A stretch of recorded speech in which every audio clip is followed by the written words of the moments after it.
పోసాని కృష్ణమురళి అరెస్టుతోటి కలుగులో దాక్కున్న ఎలికల మాదిరి పెద్ద సజ్జల పిల్ల సజ్జల ఇద్దరు కూడా పరుగులు పెట్టుకుంటూ బయటకు వచ్చారు.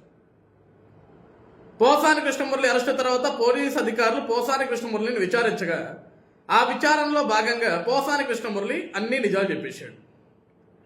నేను బూతులు మాట్లాడటానికి కారణం సజ్జల రామకృష్ణారెడ్డి, ఆయన కొడుకు సజ్జల భార్గవ్ రెడ్డి. నాతో మాట్లాడిపించింది సజ్జల రామకృష్ణారెడ్డి, సజ్జల భార్గవ్ రెడ్డి. నేను మాట్లాడిన ప్రతి మాటకి స్క్రిప్ట్ రాసిచ్చింది సజ్జల రామకృష్ణారెడ్డి, సజ్జల భార్గవ్ రెడ్డి. వాళ్ళిద్దరు ఇచ్చిన స్క్రిప్ట్ తోటి నేను ముందుకు వెళ్ళాను, మీడియా ముందుకు వచ్చాను, మీడియా ముందు ఆ విధంగా రెచ్చిపోయి మాట్లాడాను అని చెప్పేసి పోలీసుల విచారణలో పోసాని కృష్ణమురళి మొత్తం కొండ బద్దలు కొట్టేశాడు. ఈరోజు పోసాని కృష్ణమురళి అరెస్ట్ తర్వాత, పోసాని కృష్ణమురళి వాంగ్మూలం తర్వాత ఈరోజు పెద్ద సజ్జలకి పిల్ల సజ్జలకి భయమేసి హుటాహుటిన కోర్టు మెట్లు ఎక్కారు. ముందస్తు బెయిల్ కోసం పిటిషన్ వేసుకున్నారు. మేమేం తప్పు చేయలేదు, కావాల్సుకొని ఈరోజు ప్రభుత్వం మా మీద కుట్ర పన్నుతుంది. ఈరోజు పోసాని కృష్ణమురళితో మా పేర్లు వచ్చేటట్లు కావాల్సుకుని ఒక తప్పుడు ప్రచారాలు చేపిస్తుంది. మమ్మల్ని ఏదో ఒక విధంగా అరెస్ట్ చేసి మమ్మల్ని ఇబ్బంది పెట్టాలని చూస్తుంది. ఇది కూటమి ప్రభుత్వం చేస్తున్న కుట్ర. కాబట్టి నన్ను నా కొడుకుని కాపాడండి అంటూ కోర్టు మెట్లు ఎక్కాడు సిగ్గు లేకుండా. ఈరోజు సజ్జల రామకృష్ణారెడ్డి ఆయన కొడుకుని తీసుకుని, ఆ పిల్ల సజ్జల భార్గవ రెడ్డిని తీసుకొని, ఈరోజు నువ్వు తప్పు చేయనప్పుడు, నీకు సంబంధం లేనప్పుడు నువ్వెందుకు కోర్టు మెట్లు ఎక్కాలి?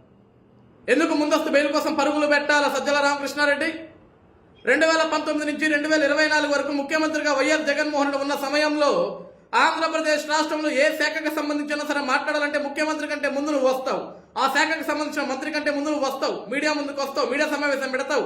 ఆ రోజు చంద్రబాబు నాయుడు గారిని, పవన్ కళ్యాణ్ గారిని ఇష్టానుసారంగా మాట్లాడతావు. నువ్వేమో జగన్ ఆఫీసులో కూర్చొని మాట్లాడితే నీ కొడుకు పిల్ల సజ్జల, ఆ సజ్జల భార్గవ రెడ్డి ఏమో social media 5 rupees Paytm batch చిల్లరగాళ్ళందరినీ పక్కన పెట్టుకొని తెలుగుదేశం పార్టీ మీద, జనసేన పార్టీ మీద, ఆంధ్రప్రదేశ్ రాష్ట్రంలోని ఆడపడుచుల మీద విషపూర్వకమైన రాతలు, అవమానించే రాతలు, కనీసం నోటితో కూడా మాట్లాడుకోలేని భాషతోటి ఆడపిల్లల ఫోటోలు మార్ఫింగులు చేయించి ఎంత అరాచకాలు చేశారా నువ్వు నీ కొడుకు? ఏమైపోయావు? ఎందుకు నీ గొంతు మూగబోయింది? ఎందుకు నీ కొడుకు గొంతు మూగబోయింది? ఈరోజు 151 స్థానాలు మాకున్నాయి, మా నాయకుడు జగన్మోహన్ రెడ్డి తోపు తురుము, అతన్ని దేశంలో కొట్టేవాడే లేడని విర్రవీగిన మీరు ఈరోజు అదే జగన్మోహన్ రెడ్డికి 11 స్థానాలు వచ్చిన తర్వాత, అదే జగన్మోహన్ రెడ్డి ఈరోజు నాకు ప్రతిపక్ష స్థానం ఇవ్వండి మీ కాళ్ళు మొక్కుతాయని అడుక్కునే స్థాయికి దిగజారిన తర్వాత ఎందుకు ఈ రోజు వరకు కూడా మీడియా ముందుకు వచ్చి నువ్వు కానీ నీ కొడుకు కానీ ఎందుకు ఒక మీడియా సమావేశం పెట్టలేదు, ఒక మాట మాట్లాడలేదు? ఎందుకు జగన్కి సపోర్ట్గా వెనకనించోట్లేదు? భయపడ్డారా? మీరు చేసిన తప్పులు ఎక్కడ బయటకు వస్తాయో, మీరు చేసిన తప్పులకు ఎక్కడ జైలుకు పోతారో, మీరు చేసిన తప్పులకు ఎక్కడ శిక్ష అనుభవించాల్సి వస్తుందని భయమా? ఎందుకు రావట్లేదు బయటికి ఈరోజు పోసాని కృష్ణమురళి అరెస్ట్ తర్వాత ఎక్కడ మీరు అరెస్ట్ అవుతారో, ఎక్కడ మీరు ఇబ్బంది పడతారో అని చెప్పేసి, ఎక్కడ మళ్ళీ మీరు జగన్మోహన్ రెడ్డి పేరు చెప్పాల్సి వస్తుందో, జగన్మోహన్ రెడ్డి పేరు చెప్తే భవిష్యత్తులో ఎక్కడ మీరు బాత్రూంలో గొడ్డల పోటీకి గురవుతారన్న భయంతో ఈరోజు కోర్టు మట్లెక్కుతారు. మీరు ముందస్తు బెయిల్ కావాలా? మీకు తప్పులు చేయటాలు ఎందుకు, తప్పించుకొని తిరగటాలు ఎందుకు? Mister Sajjala Ramakrishna Reddy and Mister Sajjala Bhargav Reddy నాడు జగన్ చూసుకుని విర్రవీగారు, రెచ్చిపోయారు, నోటికి ఎంత వస్తే అంత మాట్లాడారు, ఎన్ని మార్ఫింగ్ ఫోటోలు కావాలంటే అన్ని మార్ఫింగ్ ఫోటోలు వేశారు. ఆ రోజు మీరు తెలుగుదేశం పార్టీని కానీ, జనసేన పార్టీని కానీ, రాష్ట్రంలోని ప్రజానికాన్ని కానీ మీరు ఇబ్బంది పెట్టినప్పుడు ఈ నొప్పి తెలియలేదా? ఈ భయం కలగలేదా?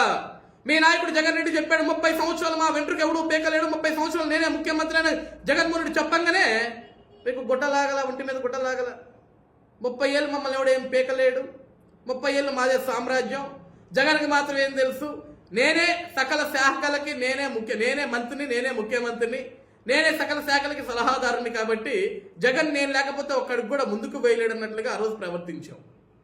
అధికారం ఉన్నప్పుడు రెచ్చిపోయారు కదా నువ్వు నీ కొడుకు. అధికారం పొంగనే ఏమైపోయింది మీకు? ఎందుకు బయటికి రావట్లేదు నాయన? ఈరోజు వల్లభనేని వంశీ అరెస్టు గురించి నువ్వు మాట్లాడలా, పోసాని కృష్ణమురళి అరెస్టు గురించి నువ్వు మాట్లాడలా, బోరుగడ్డ అరెస్టు గురించి నువ్వు మాట్లాడలా, నందిగం సురేష్ అరెస్టు గురించి నువ్వు మాట్లాడలా, ఈరోజు ఆంధ్రప్రదేశ్ రాష్ట్రంలో మీ నాయకుడు అసెంబ్లీకి రాకపోవడం గురించి నువ్వు మాట్లాడలా, ఆ ప్రతిపక్ష హోదా స్థానం గురించి నువ్వు మాట్లాడలేదు. ఈరోజు ఎందుకు గొంతు పెగలడం లేదు? ఎందుకు ఒక మాట బయటికి రావడం లేదు? ఈరోజు ఎక్కడ మీరు దొరికిపోతారో, ఎక్కడ మీకు శిక్ష పడుతుందన్న భయంతో ముందుగా ఈరోజు ఉన్నత న్యాయస్థానం మెట్లకి ముందస్తు బెయిల్ కోసం మీరు అప్లై చేసుకుంటున్నారు. అది మీ బ్రతుకు సజ్జల రామకృష్ణారెడ్డి గుర్తుపెట్టుకో. 5 ఏళ్ళు మీరు చేసిన రాజకీయం ప్రజలు మర్చిపోరు. చివరికి మీ సొంతం పార్టీ వైఎస్ఆర్సీపీ పార్టీ శ్రేణులు, వైఎస్ఆర్సీపీ పార్టీ నాయకులు కూడా because of Sajjala Ramakrishna Reddy and because of Sajjala Bhargava Reddy ఈరోజు మాకు ఈ దుస్థితి పట్టింది, ఈ దౌర్భాగ్య స్థితికి మేము వచ్చాం.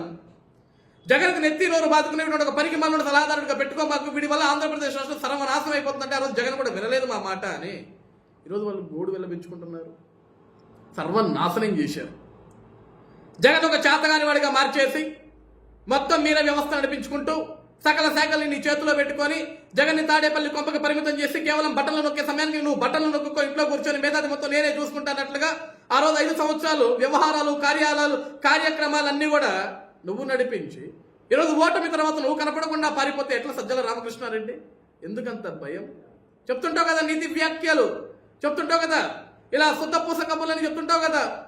ఈరోజు ఏమైపోయినా శుద్ధ పూస కబుర్లన్నీ ఈరోజు ఆంధ్రప్రదేశ్ రాష్ట్ర ప్రజల్లోకి వచ్చి నువ్వు ముఖం చూపించుకోవాలంటే భయపడుతున్నావు. అది నీ బ్రతుకు. అధికారం ఉంటే విర్ర వీగుతారు, అధికారం లేకపోతే అన్ని మూసుకు కూర్చుంటారు. ఈరోజు మళ్ళీ చెప్తున్నా, గుర్తుపెట్టుకో, నువ్వు ఎన్నిసార్లు కోర్టు మెట్లెక్కినా సరే ఉన్నత న్యాయస్థానాలు కూడా తప్పు చేసిన వాడిని ఎవరు కూడా క్షమించదు. నువ్వు చేసిన తప్పులకి నీకు క్షమాపణ ఉండదు. సజ్జల రామకృష్ణారెడ్డి గుర్తుపెట్టుకో, నువ్వు నీ కొడుకు ఆంధ్రప్రదేశ్ రాష్ట్రం సర్వనాశనం కావడానికి కారణం నువ్వు నీ కొడుకు ముఖ్య పాత్ర పోషించారు.